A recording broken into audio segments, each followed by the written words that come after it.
હું છું ડૉક્ટર ચિરાગ દેવડા. બરાબર, તમને જાણ છે તમને હાલ શેના માટે બોલાવવામાં આવ્યા છે? મારા દર્દી વિશે કંઈક તમે વાત કરવાના હતા. બરાબર, તમે તમારા દાદીને લઈને આવ્યા હતા.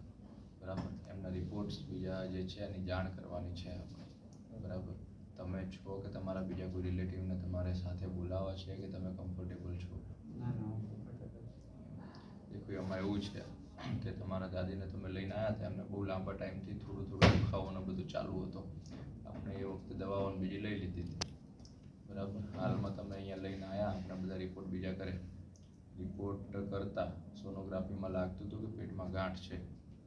બરાબર, એ પછી આપણે સીટી સ્કેનને બધા કર્યા. સીટી સ્કેનમાં આંતરડામના ભાગમાં, મોટા આંતરડામાં ગાંઠ, જે ગંભીર કેન્સરની ગાંઠ હોય એવું લાગ્યું.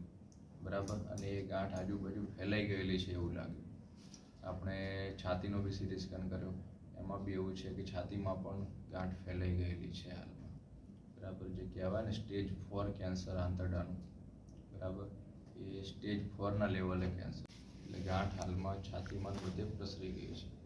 તો એની માટે ઓપરેશન કરવું પડશે કે દવાથી સારું થઈ જશે? એમાં એવું હોય કે શરૂઆતનું સ્ટેજ હોય, બરાબર, તો આપણે એ તે લોકલાઇઝ જે તે એરિયામાં જ ગાંઠ હોય તો એ ગાંઠને આપણે કાઢી દેતા હોઈએ.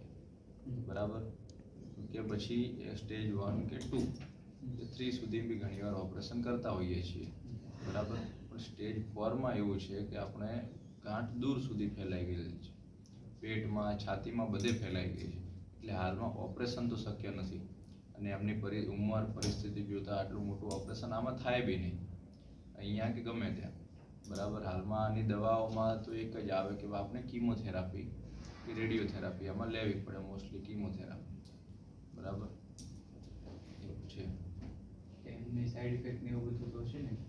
એની દેખો, હાલમાં જે છે આપણે કેન્સર જે છે એનાથી વધે નહીં તો દર્દી હેરાન ના થાય. બરાબર, એના પર, એટલે એના માટે કીમોથેરાપી તો લેવી પડશે. એની બી સાઈડ ઇફેક્ટ હોય, એ તમને બધું દવા ચાલુ કરશો એટલે સમજાવીશ. બરાબર, એ કીમોથેરાપી ચાલુ કરવી પડશે.